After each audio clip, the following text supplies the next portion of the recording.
As most of you know, I've been struggling with, battling with cancer now for nearly 3.5 years. And I was diagnosed, with bowel cancer, stage 4, so it was a late stage cancer.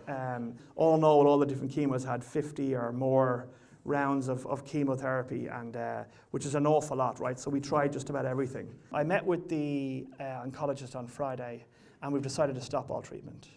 So there's pretty much nothing left, including the oncologist who said, look, you've given it a great fight, Dermot, but unfortunately there's nothing now that's left really for me.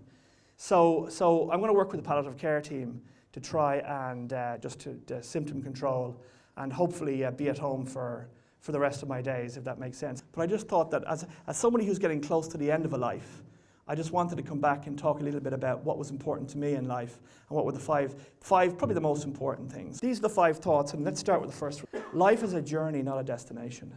Your destination in life is already predetermined, and it's not been predetermined by you, right? We don't know when or what, but life is a journey. Live every day.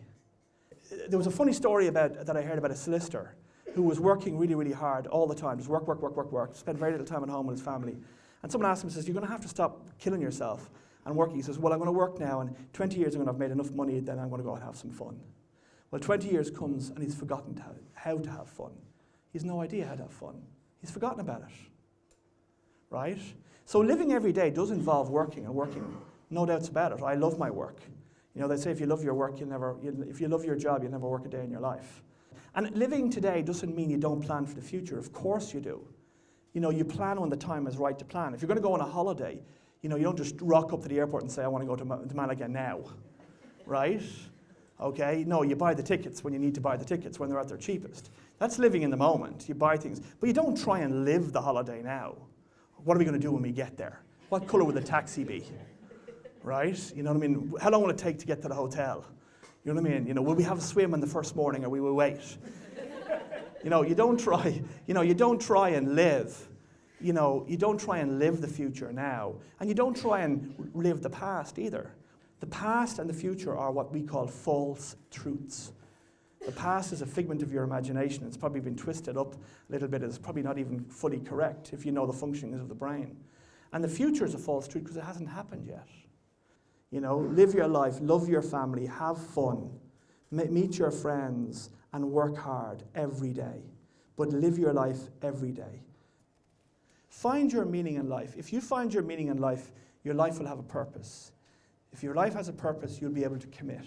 And if you're able to commit, you'll be able to take action.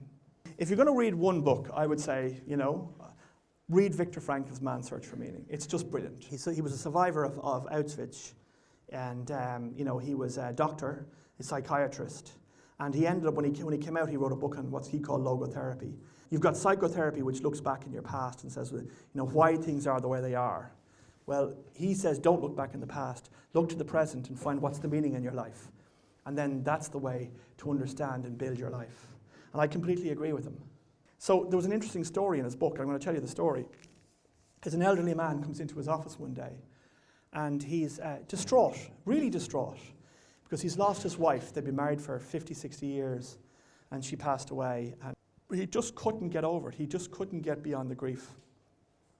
He was just absolutely distraught that she had died before him and left him behind, and he just couldn't cope with it. So Viktor Frankl said to him, he said, well, can I ask you a question? He said, what if you died before your wife? So let's say it was you that was dead. How do you think your wife would feel?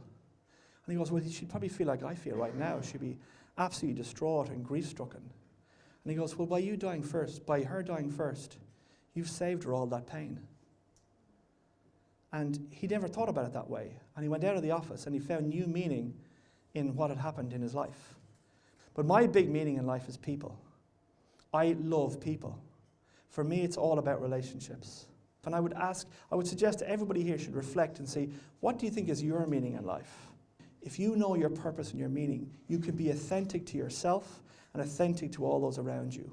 It helps you make decisions about what is it you want to do. So when I talk about people, the next lesson for me is fill your heart with love, not possessions. Okay? Your heart is always going to be full of something. But what is it going to be? So your heart is always full. So what's it going to be full of? Is it going to be full of desire for possessions in life? Or is it going to be full of love?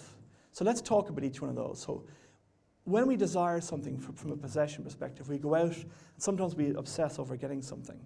And it becomes very, very important to us at the time. And then we go after it and we get it.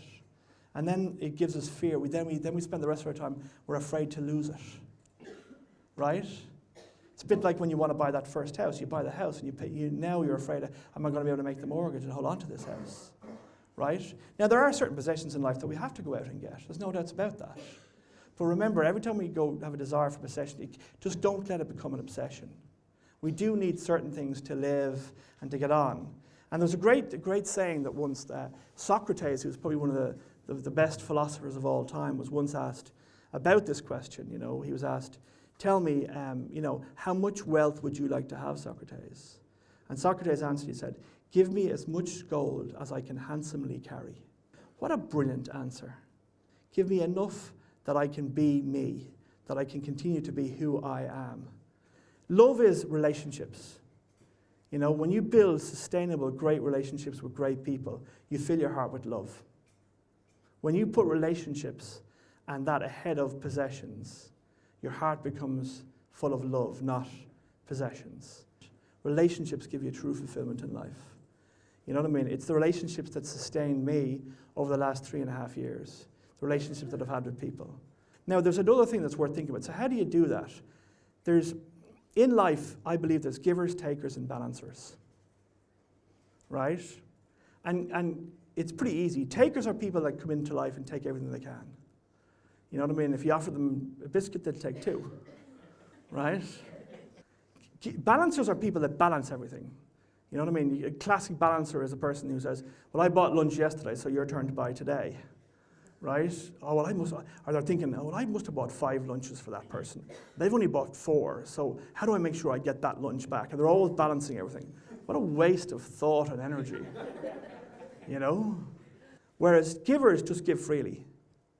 They just give freely of their time, they give freely of their possessions in many cases, they give of their surplus, if that makes sense. And the thing is that I believe that life's givers get so much back. They get more back in life than anybody else. So if in life you decide that I want to be a giver in life and I want to give freely, expect takers to take stuff off you and just live with it. Take the higher road. You know what I mean? But if you do that, you'll build much better relationships with people in life. You know what I mean? And you'll be authentic. And there's nothing more important than being authentic to yourself and to the people around you. Which kind of brings me to the next one. So number 4 is find your tribe. A friend of ours gave Jess a book. Jess is my wife, by the way. Gave Jess a book, and I think it was called Find Your Tribe. Great book. But, you know, it kind of surmised some of the stuff that I often thought about before. And, you know, finding your tribe is finding the people that you want to be around. But most importantly, be with people that make you want to be a better person. Sometimes in moments of weakness, or when we're weak, and we hang around or we pal around with people that have poor behavior or behave in a bad way, or we start to become like them. We can't afford to be around people like that. Our personal brand is very, very important. Okay, how people see us. Now, if people see you hanging around with people or palling around with people that aren't very nice or that are bad people, they're going to associate you in the same way. It does nothing for your personal brand, right? But most importantly, be it well beyond personal brand, it's about being authentic to yourself and to everybody else. And being around, having a great tribe really, really, really helps that. So the last one, this is dream, believe, and achieve. Don't dream small dreams, dream big dreams. Think about what is it you want to do in your life. And if you've got meaning in your life, it becomes so easier to formulate those dreams, right? As to what is it you want to be, who is it you want to be, okay? And what is it you want to try and achieve in life. And don't be afraid to dream big.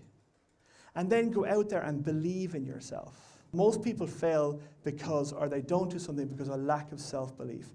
Honestly, most failure comes from a lack of self-belief. Either not dreaming big enough or not believing you can meet those dreams. So there was a mouse, right, who goes to a magician. It's a make-up story. And he goes to the magician and says, I'm really frightened. I'm afraid of cats. So the magician goes, okay. He goes, yeah, I can't sleep at night. I'm up all night worrying about cats.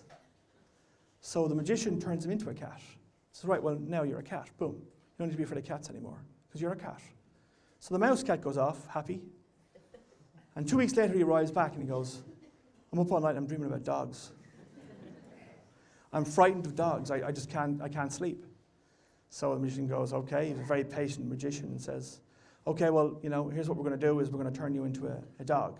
So, ding, the mouse now is a mouse dog. And off he wanders, very, very happy. And he comes back and he goes, look, I'm up all night and I'm frightened of lions.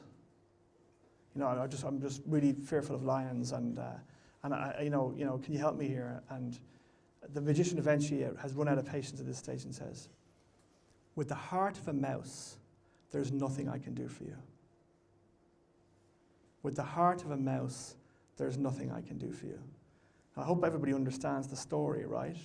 Is that if we have a small heart, or we don't have the courage to expose ourselves to life, if we don't dream big and we don't really believe in ourselves, and we have the heart of a mouse, there's really very little you can do.